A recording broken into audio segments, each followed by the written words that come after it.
मुल्क में पायदार अमन और इस्तेहकाम के लिए पुरज़्म हैं। दहशत गर्दी के खिलाफ जंग पूरी कुव्वत और कौमी अज़म के साथ जारी रहेगी।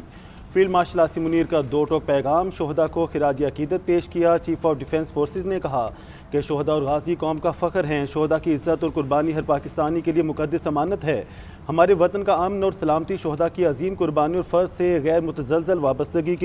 पाक फ़ौज ने अफसरान और जवानों को फ़ौजी एजाज़ात से नवाजने के लिए GHQ में तकरीब। शोहदा के अहल खाना, अफसरान और जवानों के एजाज़ात से नवाजा गया। 50 17 इम्तियाज़ मिलिट्री और 12 तमगे बसालत अता किए गए।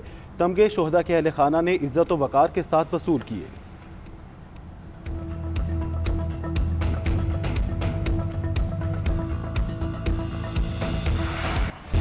आलमी दबाव काम कर गया। ग्लोबल स्मूथ फ्लोटेला के तमाम ज़ेर हिरासत अरकान को रिहा कर दिया गया।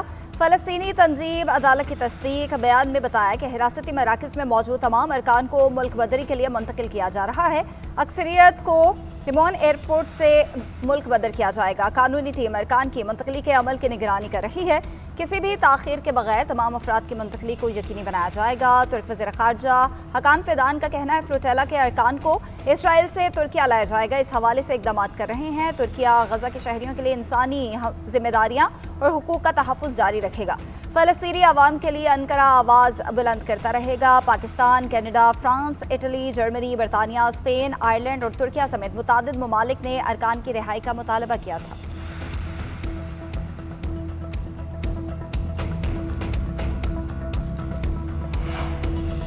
इसराइल का ग्लोबल स्मूथ फ्लोटीला के अरकान से गैर इंसानी सलूक, शदीद जिस्मानी और नफ्सियाती तशद्दुद किया गया।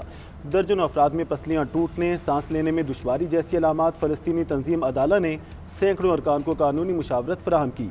शदीद पाबंदियों के बायस वकला तमाम ज़ेर हिरासत अफराद से मुलाकात ना कर सके। गिरफ्तारी के वक्त टीजर गन्स और रबड़ की गोलियों के इस्तेमाल, ख़वातीन के हिजाब उतारे गए। तासुब परस्त इसराइली वज़ीर बेन गोरियर ने बदसलूकी की वीडियो शेयर कर दी। गिरफ्तार कारकुनों को घुटनों के बल ज़मीन पर बिठाया गया। हाथ पीछे बांध कर पेशानियाँ ज़मीन के साथ लगाई गईं। साद ईदी समेत सैकड़ों कारकुन इसराइली हिरासत में रखे गए।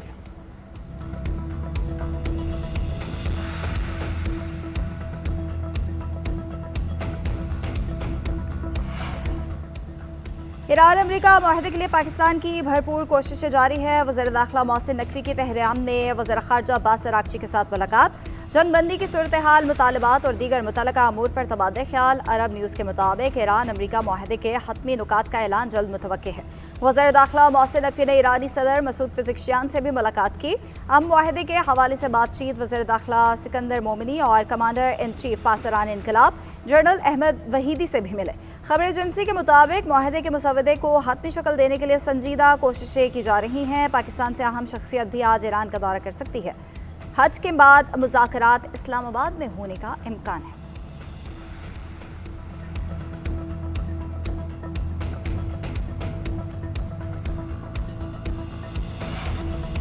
अमरीका की नई तजावीज़ का जायज़ा लिया जा रहा है। मुज़ाकरात पाकिस्तानी सालिसों के ज़रिए जारी हैं। पाकिस्तान के वज़ीर दाखिला पैगामात के तबादले में सहूलत फराहम कर रहे हैं। तर्जुमान ईरानी वज़ारत ख़ारजा इस्माइल बकाई का कहना है कि बुनियादी तौर पर हम जो चाहते हैं वो हमारे मुतालबात नहीं बल्कि हकूक़ हैं। ईरान पर अमरीकी पाबंदियाँ हटाना भी हमारे मुतालबात में शामिल है। अमरीका को अपनी नेकनीयती का सबूत देना होगा। अमरीका को ईरानी बहरी जहाज़ों के खिलाफ बहरी कज़ाकी को ख़त्म करना होगा। दीगर ममालिक के ताउन से महफूज बहरी आमदरफ्त के प्रोटोकॉल कायम करने के लिए तैयार हैं। इब्राहिम रज़ाई ने कहा कि ट्रंप के अगले हमले तक इलाकाई ममालिक के पास भी वक्त है। इलाकाई ममालिक अमरीका की मुस्तक़बिल बेदखली का ऐलान करें, बाद में हमसे शिकायत ना करें।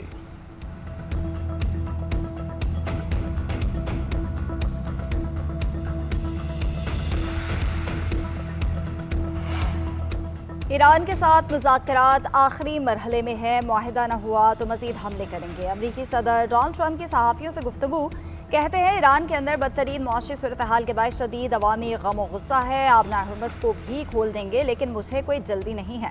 ईरान से मुतालिक मेरा और इसराइली वज़ीर आज़म का मुश्तरका मौक़िफ़ है। नेतन्याहू वही करेंगे जो मैं कहूँगा। हमने वियतनाम, अफगानिस्तान, इराक और दीगर मुल्कों में कई साल तक जंगें लड़ी हैं। ईरान जंग में सिर्फ 13 जानें गंवाई, दीगर जंगों में हमने लाखों जानें गंवाई। मेरे ख्याल में चीनी सदर से रूसी सदर प्यूटन का मुलाकात करना अच्छा है, लेकिन सदर प्यूटन की इस्तकबालिया तकरीब इतनी शानदार नहीं थी जितनी मेरी थी।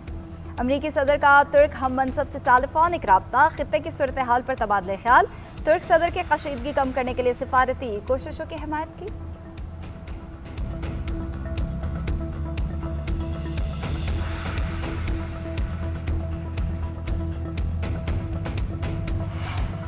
ईरान को जबर के जरिए हथियार डालने पर मजबूर करना वहम के सिवा कुछ नहीं। ईरानी सदर मसूद पेज़ेश्कियान ने कहा, ईरान ने मुसलसल अपने वादों की पासदारी की। ईरान ने जंग को टालने के लिए हर रास्ता तलाश किया है। सफारतकारी में एक दूसरे का एहतराम करना जंग करने से ज़्यादा समझदारी है, महफूज और देरपा तरीका है। ईरान ने अपने वादों पर मुसलसल अमल किया है। ईरान की तरफ से तमाम रास्ते खुले हैं।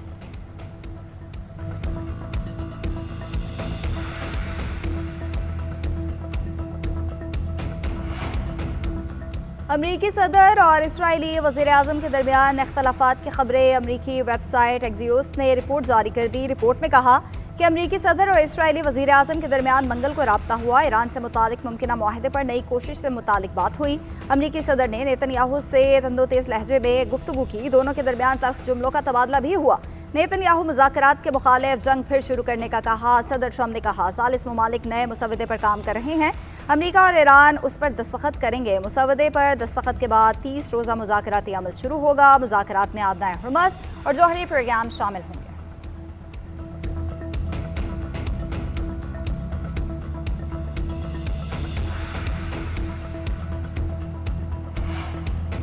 जंग के खात्मे के लिए सफारतकारी को मौका देने पर अमरीकी सदर के फैसले का खैर मकदम। सालिसी की कोशिशों पर पाकिस्तान की सताइश। सऊदी वज़ीर ख़ारजा फैसल बिन फरहान का कहना है, ईरान को मुआहदे तक पहुँचने के लिए मज़ीद वक्त देना खुशाइंद है। सऊदी अरब पायदार अमन के लिए आलमी और इलाकाई कोशिशों की हिमायत करता है। मुज़ाकरात में तोसी हुर्मस में शिपिंग सिक्योरिटी की बहाली में मदद कर सकती है। उम्मीद है ईरान कशीदगी से बचने के लिए सालिसी कोशिशों पर फौरी जवाब देगा। अमरीकी सदर का आबने हुर्मस खोलने की खातिर बातचीत करना मुस्बत रवैया है। खित्ते और दुनिया में पायदार अमन हासिल होना चाहिए।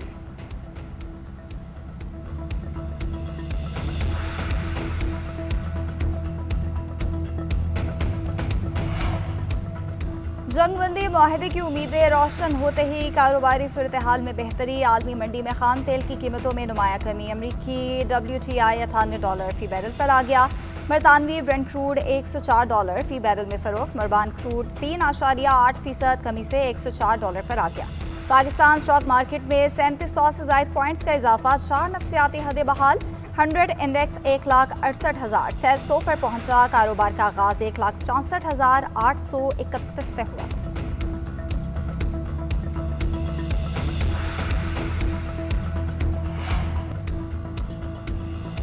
सूबा जल रहा है और कोई पूछने वाला नहीं। जनूबी अजला में दहशतगर्दी है। DI खान करक और टांग कोई नहीं जा सकता। आप सूबे के बड़े ऑफिसर हैं, बताएं यहाँ क्या हो रहा है।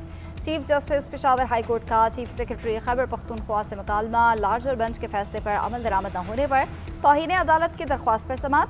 चीफ जस्टिस कॉर्पोरेट रिपोर्ट पर अदम इत्मीनान का इजहार का। जो रिपोर्ट आपने पेश की है उसमें तो कुछ नहीं। अगर कोई अपना काम नहीं कर रहा तो हम उसके खिलाफ कार्रवाई का हुक्म देंगे। एडवोकेट जनरल 5 प्रोसिक्यूटर्स के नाम बता दें जो साफ शफाफ हों। शर्म की बात है कि DNA सैंपल लाहौर जाते हैं और एक टेस्ट पर 11 लाख रुपए खर्चा आता है। सियासी मुदाखलत हो रही हो तो हमें बताएं। कहीं से भी कोई प्रेशर हो तो हमें बताएं।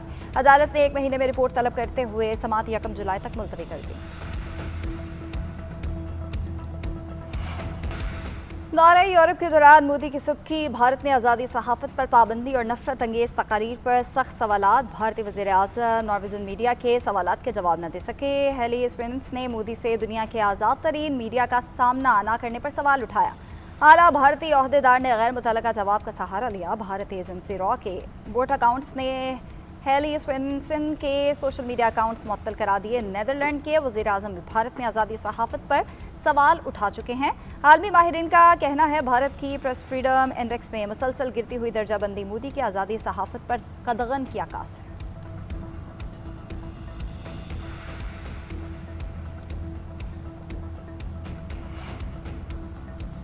वज़ीर-ए-आज़म की इस्माइली बिरादरी के रूहानी पेशवा प्रिंस रहीम आगा के एजाज़ में तकरीब नाश्ते का ख़ुसूसी एहतमाम किया गया।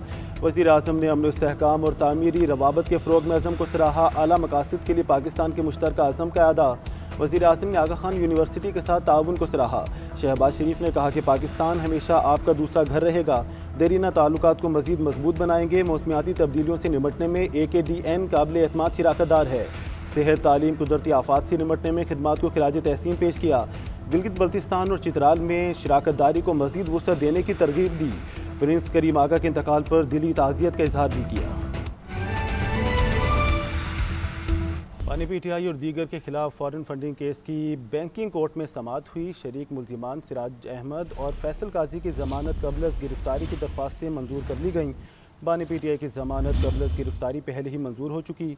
बानी पीटीआई के वकील ने कहा कि केस का चालान आ गया है कि आप बानी पीटीआई को तलब कर रहे हैं। जज अब्दुल गफूर काकड़ ने कहा कि अभी देख लेता हूं, हो सकता है अगली समाअत अडियाला जेल में करनी पड़े। बानी पीटीआई और दीगर के खिलाफ फॉरेन फंडिंग केस की बैंकिंग कोर्ट में समाअत हुई। शरीक मुल्जिमान सिराज अहमद और फैसल काजी की जमानत कबल गिरफ्तारी की दरख्वास्तें मंजूर कर ली गईं। इसी बारे में मजीद जान लेते हैं नुमाइंदा GNN अदरीस अब्बासी से। अदरीस, बताइएगा। जी बिल्कुल, देखें बानी पीटीआई और दीगर के खिलाफ ये फॉरेन फंडिंग केस की जो समाअत है वो जज अब्दुल गफूर काकड़ जो है उन्होंने की है और शरीक मुल्जिमान सिराज अहमद और फैसल काजी की जमानत कबल गिरफ्तारी की दरख्वास्तें मंजूर हो चुकी हैं, जबकि बानी पीटीआई की जमानत कबल गिरफ्तारी पहले ही मंजूर हो चुकी थी। जज का प्रोसिक्यूटर से इस्तफसार किया गया कि चलान जो अदालत में पेश किया गया है वो मुकम्मल चलान है। हमने मुकम्मल चलान ही रजिस्ट्रार ऑफिस में जो है वो जमा करवाया था। अदालत ने कहा कि चलान तो मुल्जिमान को नोटिस के हवाले से मैं देख लेता हूँ। पीटीआई वकील सदेउल्लाह बकी अदालत में पेश हुए, उन्होंने कहा कि केस का चलान आ गया है कि आप बानी पीटीआई को तलब कर रहे हैं। अदालत ने कहा कि अभी देख लेता हूँ, हो सकता है अगली समाअत अडियाला जेल में जो है वो करनी पड़े। अदालत ने केस की समाअत जो है वो 3 जून तक के लिए मुलतवी कर दी है। जी बहुत शुक्रिया अदरीस अब्बासी आपका।